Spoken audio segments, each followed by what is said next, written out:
새 국가가 출범한 이후 중국 공산당은 초기에는 소련과의 관계 강화를 통해 체제 안정을 도모했습니다. 그러나 1950년대 중반에 접어들며 양국의 외교 전략과 공산주의 해석이 근본적으로 어긋나기 시작합니다.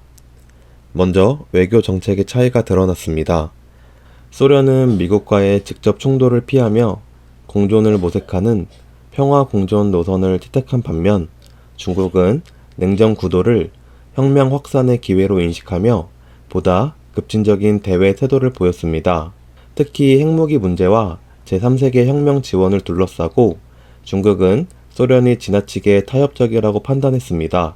동시에 이념적 차이도 심화되었습니다. 소련은 스탈린 사후 체제 안정과 관료적 관리에 무게를 두었지만 중국은 농민과 대중의 지속적인 동원을 혁명의 핵심으로 보았습니다.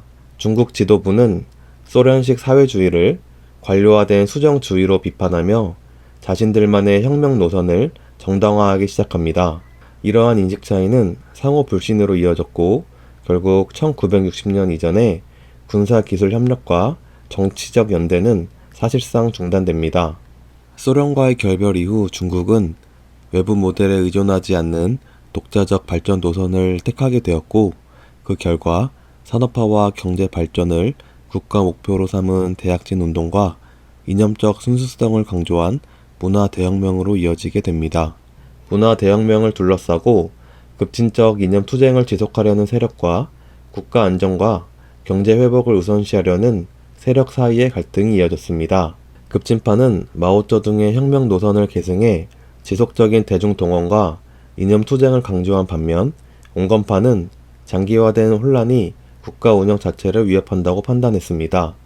1976년 마오쩌둥이 사망하자 그를 등에 업고 권력을 유지하던 급진 세력은 급속히 고립됩니다. 이후 덩샤오핑이 실질적인 권력을 장악하고 화거펑이 당 주석직을 맡으면서 이념 투쟁의 중심의 정치 노선은 공식적으로 종료되고 문화 대혁명도 막을 내리게 됩니다. 이후 4대 현대화 정책이 추진되며 중국은 점차 시장 사회주의로 방향을 틉니다. 덩샤오핑은 중국을 외부 세계에 개방한 인물로 평가받으며 현대 중국 경제의 설계자로 불립니다. 이 시점에서 중국은 자유무역을 확대하고 외국인 투자를 받아들이기 시작합니다. 다만 그는 1989년 천안문 사건 이후 국제사회의 비판 속에서 정치 일선에서 물러나게 됩니다.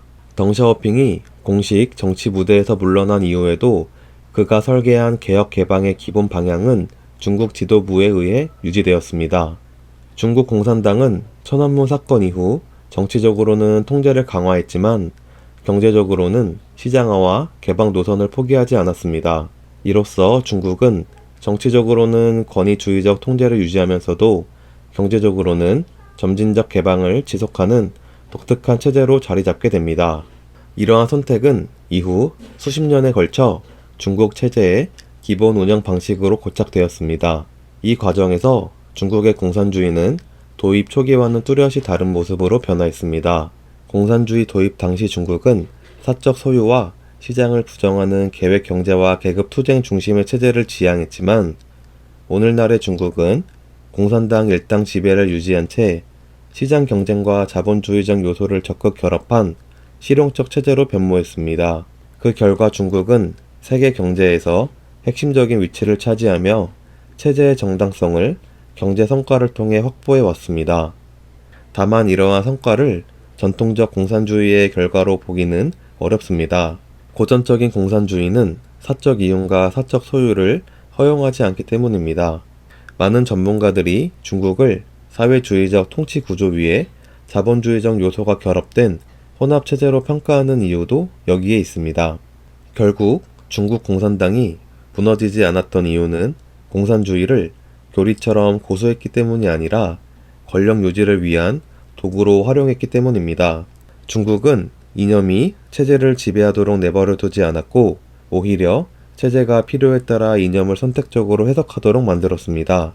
정치 영역에서는 공산당의 통제를 결코 포기하지 않았지만 경제 운영에서는 시장을 과감하게 받아들이는 이중 구조를 구축했습니다. 이 구조는 공산당의 권력을 약화시키기보다는 오히려 경제 성과를 통해 체제의 정당성을 강화하는 역할을 했습니다.